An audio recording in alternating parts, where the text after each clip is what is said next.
kami ni ate. Mm. Para may souvenir naman. Mm. Picture.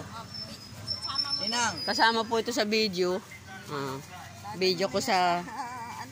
Dala ko ito. Ito po. Dubai. Mm. Ilang kilo ba siya re?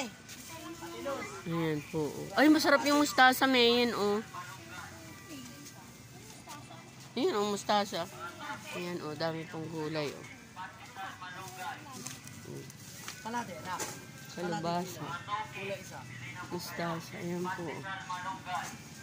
Ay, nahan na naman yung pandesal malunggay na yan. Ayan, oh.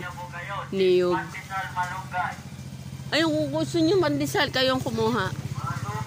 Ayan, ito, oh. Ayan, oh. Ito po, mustasa po. Ito, mustard. Oo, sarap. Ano ba ang gagawin nito? Salad ito, di ba salad? Ay, hindi ba yan sinasalad? Ay, hirap naman yan. Ito po ang dapat bilhin ng palaya. Bye for now.